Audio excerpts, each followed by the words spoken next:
I do need to advise you that this is on today for purposes of an arraignment based upon 3 felony complaints that have been filed against you. Those include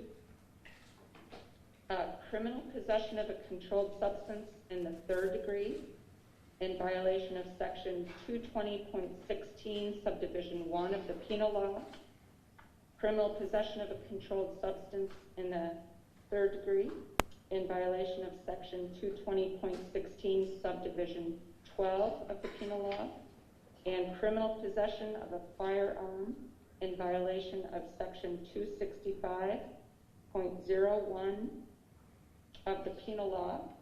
I do need to advise you, Mr. Granison, that you do have the right to an attorney, and you have the right to have an attorney assigned to represent you at no cost if you cannot afford one. I believe that you've retained Mr. DeMarco to represent you. Is that correct, Mr. Granison? Your Honor, I will be appearing on behalf of Mr. Granison, and I would waive a further reading of the complaints and ask that you enter a not guilty plea on each and every charge before the court.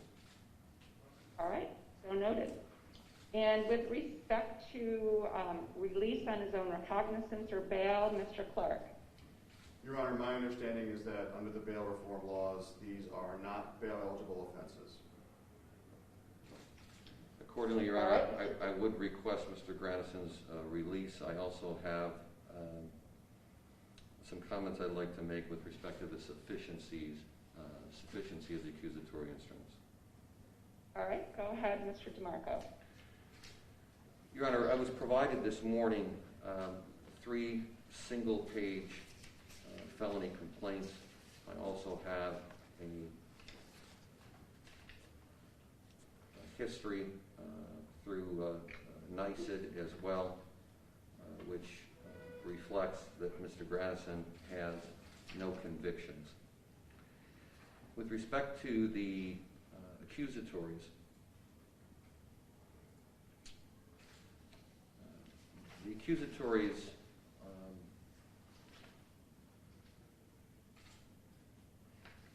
are all brought on behalf of Anthony J. Gower, who is, it's reflected, is stationed at State Police Headquarters, I believe Troop E in Canandaigua. I'm not sure whether Mr. Gower is an investigator or holds some other position. With respect to the possession charges, again, there are no supporting depositions connected with these accusatories. There are no lab reports connected with accusatories. There are no field tests connected with the accusatories. There is no information which provides any background about Trooper Gower and what training, experience, education that he may hold to form the conclusion or opinion that the materials that were located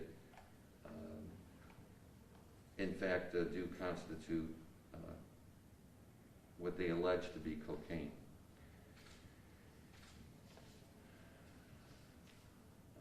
Similarly, with respect to the Class E felony firearm charge, there also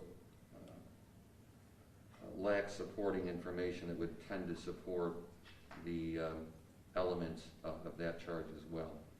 So with respect to the 3 accusatories at this point, I would ask that the court summarily dismiss them based upon their facial insufficiency. Thank you, Mr. DeMarco. Mr. Clark. Your Honor, the people oppose defense counsel's request. First, I would ask that any motions to dismiss be made in writing pursuant to the CPL. Additionally, I note that case law simply requires that accusatory instruments, complaints, give defendant notice of what they're being charged with. The people submit that these complaints are facially sufficient and that they do exactly that.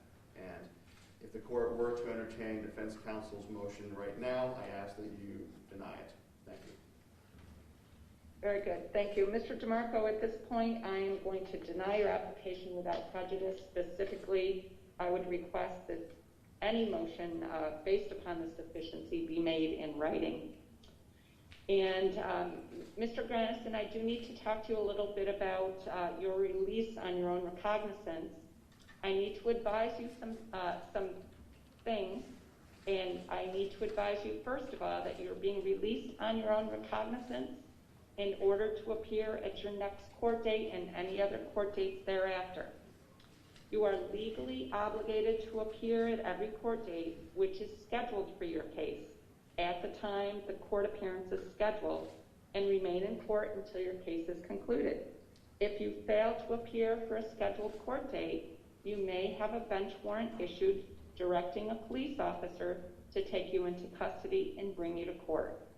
You may also have additional conditions imposed upon you, including non-monetary conditions like supervision by a pretrial services agency or electronic monitoring, the requirement to post monetary bail, etc. Do you understand that, Mr. Granison? Yes, ma'am. And this is in no way a reflection that you'll fail to appear. These are just warnings that I'm required to provide to you, okay? The court will also remind you of upcoming court appearances, but if you do not get that notification, that is not an excuse not to appear. Do you understand that? Yes, ma'am. And you have the right to be present at every date on which your case is scheduled. If you voluntarily fail to appear in court on time for a scheduled court date, the court may conduct proceedings in the case without you, including a pretrial hearing or any other hearings or appearances in this matter. If that occurs, you would lose your important right to participate in these proceedings and waive or forfeit your right to be present on such dates. And do you understand that? Understood, yes, ma'am. All right. So let's talk about how would you like to proceed today, Mr. Clark and Mr. DeMarco, as far as the next court appearance? Your Honor, a couple items. Number one, I did not want to interrupt you. I would ask the court to note my exception to the court's ruling with respect to denial of the dismissal of the accusatories. So noted. Thank you. Your Honor, with respect to an adjourned date, a couple matters. Number one, I've had a chance to briefly speak with Mr. Clark.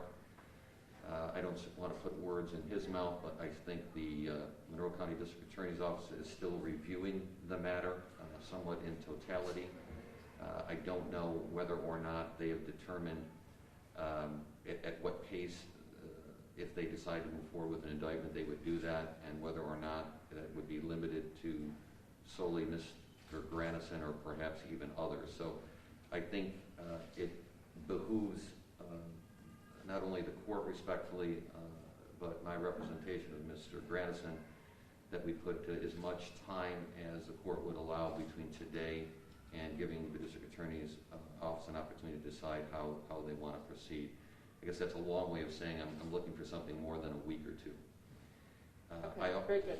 I also have a conflict myself with respect to a pending trial date in federal court outside the state of New York, such that I would appreciate a 30-day adjournment to appear back before you or another judge that might be assigned for control purposes.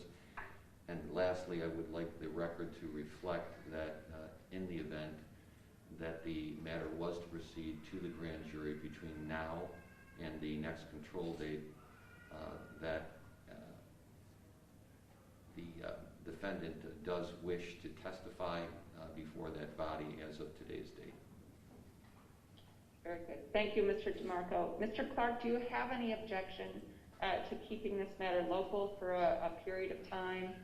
And I believe Mr. DeMarco was requesting about a 30-day adjournment. Your Honor, I have no objection to defense counsel's request. What I indicated to him is that I'm not making any promises as far as whether or not the case will be presented to a grand jury between now and the next court date. I am serving a grand jury notice upon defense counsel now. The record, please reflect that. And I do acknowledge receipt, Your Honor. Very good. And that's all I have, thank you. All right, I'm just going to mute for 1 minute to get a date on which this matter will be placed back on my calendar.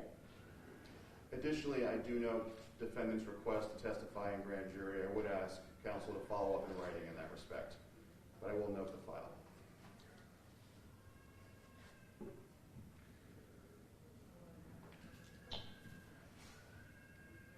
All right, how about if we have this back on the calendar, June 21st at 10 a.m.?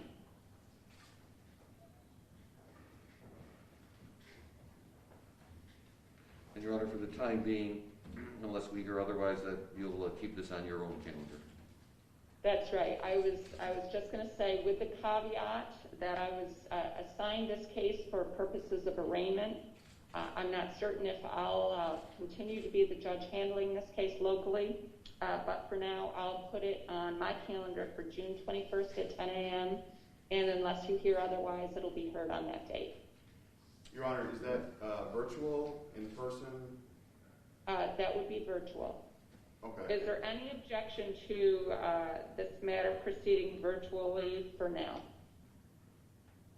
No, I have no objection, Your Honor, to proceeding virtually now or in the future. Mr. DeMarco, any objection to the next court date being virtual?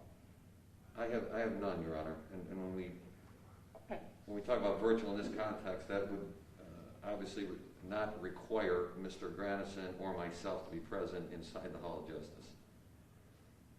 That's correct. That would be everybody appearing virtually on camera. No opposition, Your Honor. Your Honor, additionally, I don't recall if we covered this during the first portion of the matter before we had the technical problems, but Mr. DeMarco, do you also have no objection to proceeding virtually today with the arraignment? I do not, Your Honor. Okay, very good.